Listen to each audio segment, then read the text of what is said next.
Hello दोस्तों, कैसे हो आप सब। Welcome back to job university में। प्रकाश। आरबीआई ग्रेड बी की डिटेल नोटिफिकेशन आउट हो चुकी है। ऑनलाइन रजिस्ट्रेशन आज से स्टार्ट हो चुके हैं। तो चलिए बात करते हैं आरबीआई ग्रेड बी के पोस्ट में अप्लाई करने की एलिजिबिलिटी क्राइटेरिया क्या है, एज लिमिट क्या रिक्वायर्ड है, सिलेक्शन का प्रोसेस क्या रहता है, एग्जामिनेशन पैटर्न कैसा रहता है, सिलेबस क्या रहती है। साथ ही साथ बात करेंगे यहाँ आपके एग्जामिनेशन सेंटर्स क्या रहते हैं और आरबीआई ग्रेड बी के पोस्ट में ज्वाइन करने के बाद आपकी सैलरी क्या रहती है, जॉब प्रोफाइल क्या रहती है, क्या क्या ड्यूटी एंड रिस्पॉन्सिबिलिटीज़ रहती है, ऑफिस टाइमिंग्स क्या रहते हैं। साथ ही साथ बात करेंगे यहाँ आपकी पोस्टिंग कहाँ मिलती है, होम पोस्टिंग के क्या स्कोप रहते हैं, प्रोमोशंस कितनी जल्दी आपको मिलते हैं, कितना टाइम लगता है, और साथ ही साथ बात करेंगे ट्रांसफर्स कितने फ्रिक्वेंटली होते हैं। यानी कि A to Z सारी चीज़ों के बारे में डिटेल में बात करेंगे। तो वीडियो को एंड तक देखना। आरबीआई ग्रेड बी से रिलेटेड सारी इन्फॉर्मेशन आपको इस वीडियो में मिल जाएगी। लेकिन वीडियो शुरू से पहले अगर आप इस चैनल पर नए हो या फिर अगर आपने अभी तक चैनल को सब्सक्राइब नहीं किया है तो चैनल को सब्सक्राइब करके बेल आइकन प्रेस कर देना, ताकि गवर्नमेंट जॉब से रिलेटेड सारी अपडेट्स आपको टाइमली मिलती रहे। तो चलिए वीडियो को शुरू करते हैं। तो आरबीआई यानी रिजर्व बैंक ऑफ इंडिया में ग्रेड बी ऑफिसर के पोस्ट पर वैकेंसी रिलीज की गई है। अलग अलग पोस्ट वैकेंसी रिलीज की गई है। Officers in grade B general यानी जर्नलिस्ट पोस्ट के लिए टोटल 222 वैकेंसी रिलीज की गई है। Officers in grade B DPR इसमें टोटल 38 वैकेंसी रिलीज की गई है। And officers in grade B DSIM इसके लिए टोटल 31 वैकेंसी रिलीज की गई है। यहाँ अप्लाई करने का सारा प्रोसेस ऑनलाइन है। इंपॉर्टेंट डेट्स की बात करें तो ऑनलाइन रजिस्ट्रेशन आज से यानी 9 मई से स्टार्ट हो चुके हैं एंड अप्लाई करने की लास्ट डेट 9 जून है। अगर आप यहाँ अप्लाई करने के लिए एलिजिबल रहते हो तो जल्द से जल्द अप्लाई जरूर कर देना। एग्जाम डेट्स की बात कर लेते हैं तो officers in grade B general यानी कि जर्नलिस्ट पोस्ट के लिए फेज़ 1 की एग्ज़ाम 9 जुलाई को एक्सपेक्टेड है एंड फेज़ 2 की एग्ज़ाम 30 जुलाई को एक्सपेक्टेड है। Officers in grade B DPR अगर इसकी बात करें तो यहाँ भी आपको फेज़ 1 एंड फेज़ 2 देना होता है। फेज़ 1 की एग्ज़ाम 16 जुलाई को एक्सपेक्टेड है एंड फेज़ 2 की एग्ज़ाम 2 सितंबर को एक्सपेक्टेड है। अगर बात करें ऑफिसर्स इन ग्रेड बी डीएसआईएम तो इसकी फेज़ 1 16 जुलाई 2023 को एक्सपेक्टेड है एंड इसकी फेज़ 2 19 अगस्त 2023 को एक्सपेक्टेड है। RBI grade B journalist post के लिए फेज़ 1 9 जुलाई को एक्सपेक्टेड है, यानी अभी से लेकर 2 मंथ्स का आपके पास समय है। तो इन 2 मंथ्स को आपको अच्छे से यूटिलाइज करना होगा, ज़्यादा से ज़्यादा आपको प्रैक्टिस करना है एंड ज़्यादा से ज़्यादा आपको मॉक टेस्ट देना है। जितने भी फ्री वाले मॉक टेस्ट रहते हैं एंड लाइव मॉक टेस्ट रहते हैं वो आप ज़रूर दिया करो। उससे आपको पता चलता है ऑल इंडिया लेवल पे आप कहाँ स्टैंड करते हो, आपकी परसेंटाइल क्या आती है एंड आपको किन किन टॉपिक्स पे इंप्रूव करने की ज़रूरत है। तो एक फ्री मॉक टेस्ट की लिंक मैं डिस्क्रिप्शन बॉक्स में डाल दे रहा हूँ। साथ ही साथ कमेंट बॉक्स में आपको इसकी लिंक मिल जाएगी, आप ये मॉक टेस्ट जाके दे सकते हो। और साथ ही साथ आप मुझे कमेंट करके ज़रूर बताना कि आप इसमें कितना परसेंटाइल स्कोर कर रहे हो। एलिजिबिलिटी क्राइटेरिया की बात करें तो यहाँ ऑल इंडिया कैंडिडेट्स अप्लाई कर सकते हैं। मेल फीमेल दोनों ही अप्लाई करने के लिए एलिजिबल है। एज लिमिट की बात करते हैं तो यहाँ अप्लाई करने की मिनिमम एज 21 ईयर्स है एंड मैक्सिमम 30 ईयर्स है। लेकिन अगर आप कैटेगरी में आते हो तो आपको एज में रिलैक्सेशन मिलेगा। एज 1 मई 2023 के अकॉर्डिंग चेक की जाएगी। एजुकेशनल क्वालिफिकेशन की बात करते हैं तो RBI grade B journalist post के लिए ग्रेजुएशन रिक्वायर्ड है। अगर आपने ग्रेजुएशन किया हुआ है किसी भी स्ट्रीम में और साथ ही साथ आपकी ग्रेजुएशन में मिनिमम 60% मार्क्स है तो आप यहाँ अप्लाई कर सकते हो। अगर आप SC ST या PWD कैटेगरी में आते हो और ग्रेजुएशन में आपके 50% मार्क्स है तो भी आप यहाँ अप्लाई कर सकते हो। या फिर अगर आपने पोस्ट ग्रेजुएशन किया हुआ है तो उस केस में पोस्ट ग्रेजुएशन के मार्क्स देखे जाएंगे। ग्रेजुएशन में आपके जितने भी परसेंटेज हो वो मैटर नहीं करेगा, पोस्ट ग्रेजुएशन में आपके जो मार्क्स है वो चेक किए जाएंगे। तो पोस्ट ग्रेजुएशन अगर आपने किया हुआ है और आपके मिनिमम 55% मार्क्स है तो आप यहाँ अप्लाई करने के लिए एलिजिबल हो।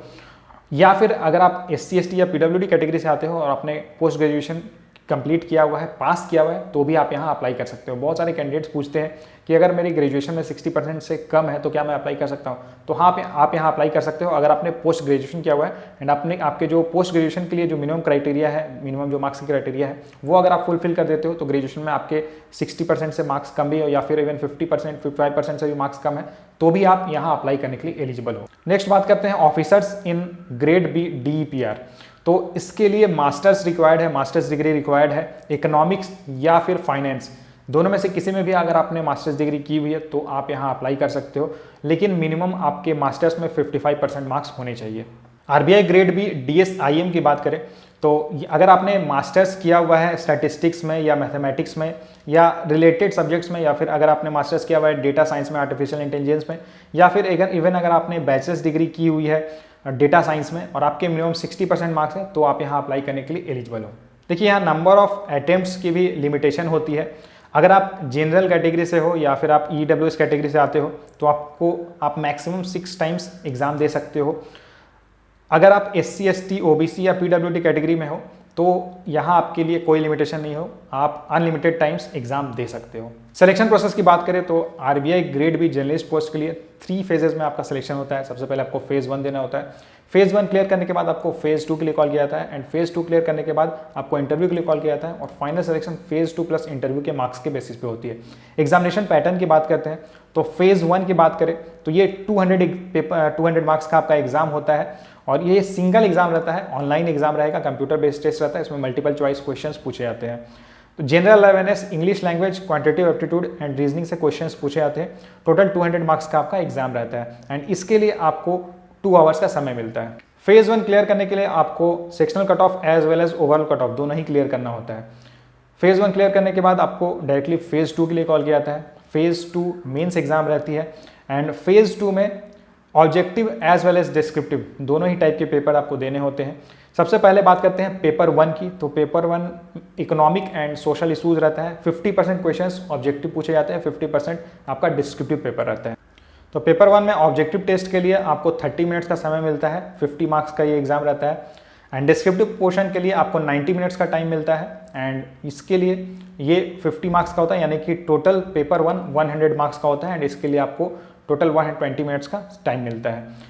इसके बाद आपको पेपर 2 देना होता है। ये सारे एग्जाम्स सेम डे में होती है, यानी कि पेपर 1, पेपर 2 एंड पेपर 3 आपको सेम डे में देना होता है।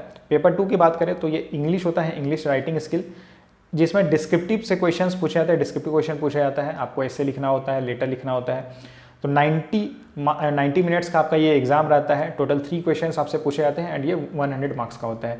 इसके बाद आपको पेपर 3 देना होता है। ये सारे एग्जाम जैसा कि मैंने आपको बताया सेम डे में ही आपको देने होते हैं। तो paper 3 general finance and management से क्वेश्चंस पूछे जाते हैं। इसमें भी 50% क्वेश्चंस ऑब्जेक्टिव रहते हैं, 50% क्वेश्चंस सब्जेक्टिव रहते हैं, यानी कि डिस्क्रिप्टिव रहते हैं। पेपर 3 के लिए आपको 2 आवर्स का टाइम मिलता है, यानी कि 20 मिनट्स मिलता है, एंड इसके लिए टोटल 100 मार्क्स का ये एग्जाम होता है। यानी कि ओवरऑल अगर बात करें तो जो फेज 2 होता है ये टोटल 300 मार्क्स का आपका एग्जाम होता है। फेज 2 क्लियर करने के बाद आपको इंटरव्यू के लिए कॉल किया जाता है। फेज 2 में भी आपको sectional as well as overall cut off दोनों ही क्लियर करना होगा। फेज 3 में आपको इंटरव्यू देना होता है, एंड इंटरव्यू 75 मार्क्स का होता है, और इंटरव्यू आप इंग्लिश या हिंदी किसी भी लैंग्वेज में दे सकते हो।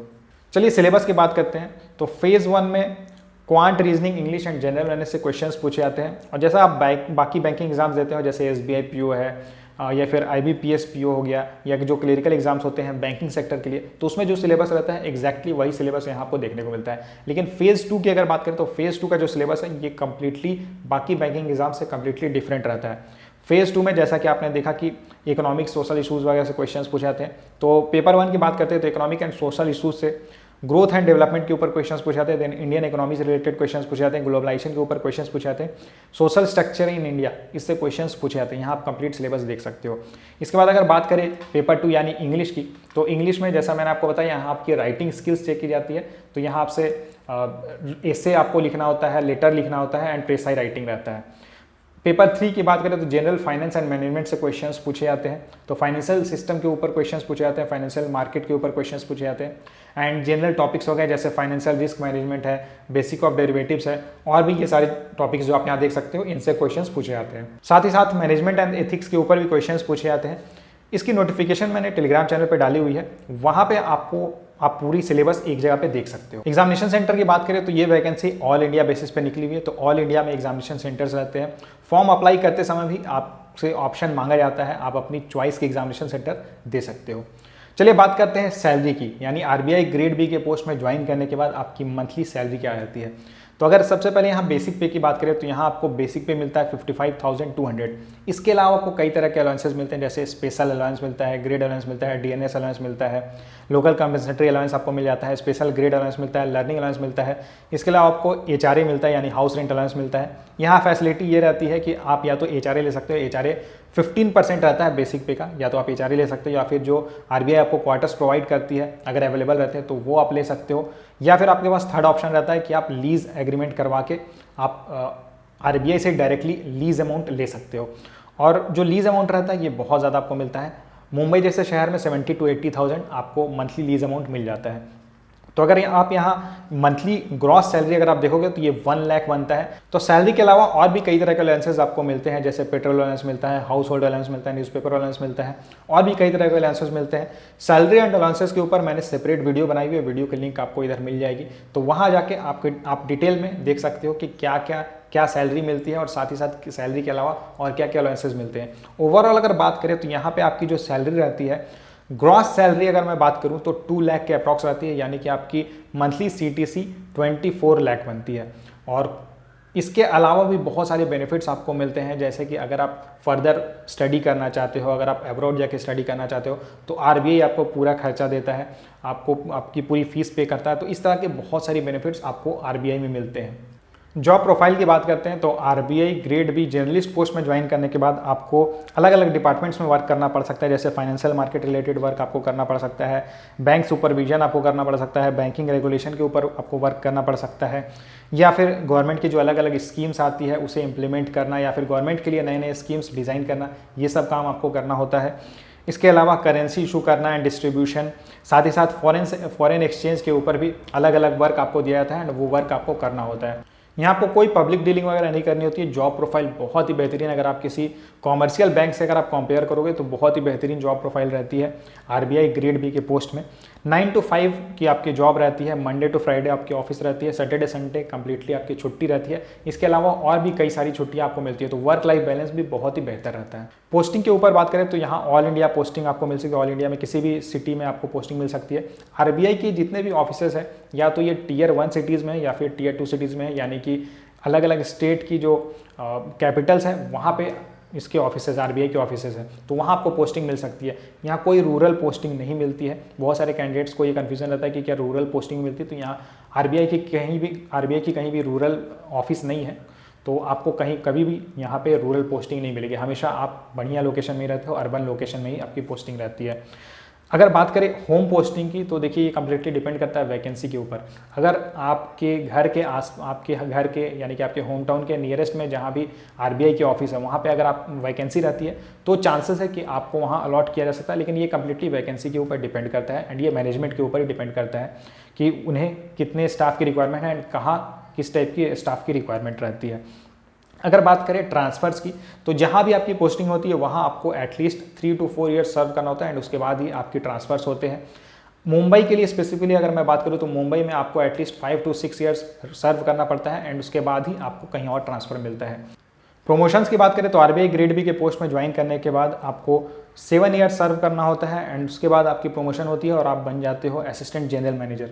फिर असिस्टेंट जनरल मैनेजर के पोस्ट में आपको 4 to 5 ईयर सर्व करने के बाद आपकी प्रमोशन होती है एंड आप बन जाते हो डिप्टी जनरल मैनेजर एंड इसके बाद हर 4 to 5 ईयर्स के बाद आपको प्रमोशंस मिलते हैं। लेकिन यहाँ पे अगेन जो प्रमोशंस होते हैं ये कम्प्लीटली वैकेंसी के ऊपर डिपेंड करता है एंड यहाँ पे आपको डिपार्टमेंटल एग्जाम्स देने का भी मौका मिलता है। डिपार्टमेंटल एग्जाम्स देके आप जल्दी प्रमोशंस ले सकते हो। देखिए RBI ग्रेड बी की जॉब ऑल इंडिया में one of the best job मानी जाती है एंड यहाँ ज्वाइन करने के बाद आपकी सोशल स्टेटस भी बहुत ही बेहतर हो जाती है। अगर आप किसी को बताते हो कि आप RBI में ऑफिसर के पोस्ट में ज्वाइन किया आपने और RBI के में आप ऑफिसर के पोस्ट में वर्क कर रहे हो तो आपकी वैल्यू सोसाइटी में बहुत ज़्यादा बढ़ जाती है। तो यही कारण है कि बहुत सारे कैंडिडेट्स जो इवन UPSC जैसे एग्जाम्स की प्रिपरेशन करते हैं, सिविल सर्विसेज के लिए जो प्रिपरेशन करते हैं, तो वो भी RBI ग्रेड बी के एग्जाम में जरूर बैठते हैं।